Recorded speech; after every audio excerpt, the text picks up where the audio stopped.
বন্ধুরা আইপিএল 2025-এ যদি mega auction হয় তাহলে কিন্তু কলকাতা নাইট রাইডার্সের বড় ক্ষতি হতে পারে।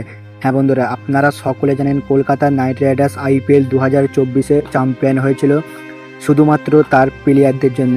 কারণ কলকাতা নাইট রাইডার্সের যে সকল প্লেয়াররা ছিল তারা কিন্তু সকলেই ভালো পারফরমেন্স করে কলকাতা নাইট রাইডার্সকে চ্যাম্পিয়ন করেছে।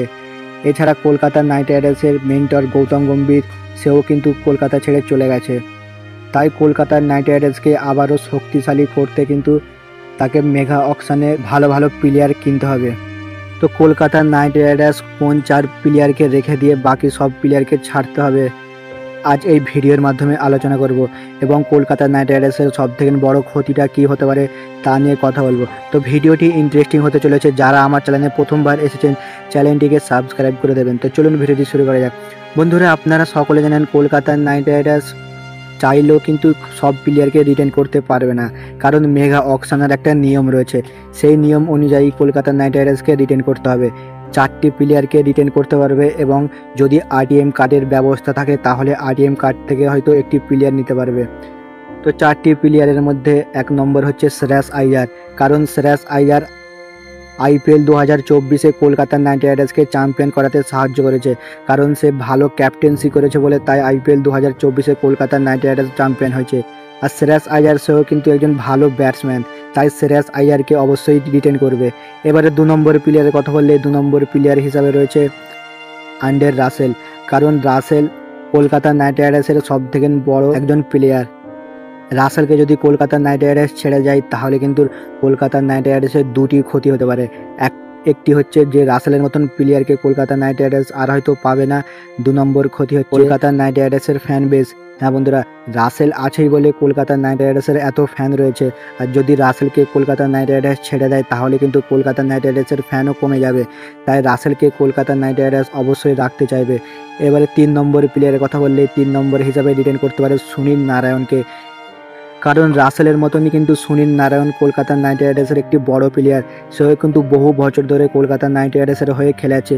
সে কিন্তু একজন অলরাউন্ডার। সে বোলিংয়ের সাথে সাথে সে কিন্তু দুর্দান্ত ব্যাটিংও করে। আপনারা দেখেছেন আইপিএল 2024-এ সুনীল নারায়ণের বিধ্বংসী ব্যাটিং। সে যদি ফর্মে থাকে তাহলে কিন্তু একাই কিন্তু সে ম্যাচ জেতাবার ক্ষমতা রাখে। তাই সুনীল নারায়ণের মতন প্লেয়ারকে কলকাতা নাইট রাইডার্স অবশ্যই রিটেন করবে। কারণ সুনীল নারায়ণকে যদি ছেড়ে দেয় তাহলে কিন্তু কেকেআর আর সুনীল নারায়ণকে আইপিএল মেগা অকশন থেকে পাবে না। এবারে 4 নম্বরের প্লেয়ারের কথা বললে 4 নম্বরে রিটেন হতে পারে রিঙ্কু সিং। হ্যাঁ বন্ধুরা, রিঙ্কু সিং হচ্ছে কলকাতা নাইট রাইডার্সের একজন ভারতীয় ফিনিশার। আর এখন রিঙ্কু সিং হয়তো খুব ভালো ফর্মে চলছে না, কিন্তু যখন রিঙ্কু সিং ফর্মে থাকবে তখন কিন্তু সে একার হাতে ম্যাচ জেতাবার ক্ষমতা রাখে। এর আগে কিন্তু রিঙ্কু সিং দেখিয়েছে যে সে কত দুর্দান্ত ব্যাটিং করে। আর ভারতের ফিনিশার হিসাবে কিন্তু রিঙ্কু সিং এখন 1 নম্বরে রয়েছে। এখন কিন্তু রিঙ্কু সিং ব্যাটিংয়ের সাথে সাথে বল হাতে উইকেটও নিচ্ছে। কারণ আপনারা দেখেছেন শ্রীলঙ্কার বিরুদ্ধে টিম ইন্ডিয়া যখন খেলছিল সেই ম্যাচে কিন্তু রিঙ্কু সিং 1 ওভার বল করে 5 রান দিয়ে 2টি উইকেটও তুলেছে। তো রিঙ্কু সিং এখন ব্যাট হাতেও রান করছে এবং বল হাতেও কেড়ে নিচ্ছে, বল হাতেও ভালো পারফরমেন্স করছে। এবার রিঙ্কু সিংকে যদি রিটেন করে তাহলে কিন্তু বরুণ চক্রবর্তীকে ছাড়তে হবে। আর বরুণ চক্রবর্তীকে যদি একবার ছেড়ে দেয় তাহলে কিন্তু কলকাতা নাইট রাইডার্স বরুণ চক্রবর্তীর মতন স্পিনারকে আর হয়তো পাবে না। এবার যদি আরটিএম এর কার্ডের ব্যবস্থা থাকে তাহলে কিন্তু বরুণ চক্রবর্তীকে এটিএম কার্ডে রিটেন করতে পারে। তো বন্ধুরা, এই 4 প্লেয়ারকে কলকাতা নাইট রাইডার্স রিটেন করবে। এবারে বাকি যেই সব প্লেয়াররা রয়েছে তাদের কিন্তু না চাইলেও ছাড়তে হবে। এটাই সবথেকে বড় ক্ষতি কলকাতা নাইট রাইডার্সের। কারণ যারা কলকাতা নাইট রাইডার্সের স্কোয়াডে এখন রয়েছে তারা কিন্তু অন্য টিমে চলে যাবে। আর তখন কলকাতা নাইট রাইডার্সকে আবারও মেগা অকশন থেকে ভালো ভালো প্লেয়ার কিনে আবারও শক্তিশালী স্কোয়াড গড়ে তুলতে হবে। এর সাথে সাথে গৌতম গম্ভীরও কিন্তু কেকেআরে নেই, তাই কেকেআরকে অনেক পরিশ্রম করতে হবে।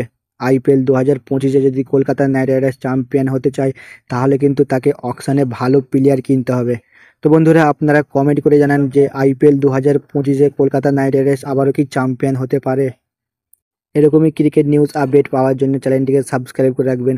আর আপনারা যদি কলকাতা নাইট রাইডার্সের ফ্যান হন তাহলে ভিডিওটিকে একটি লাইক করবেন। আবার অন্য কোনো ভিডিওতে দেখা হবে। ধন্যবাদ।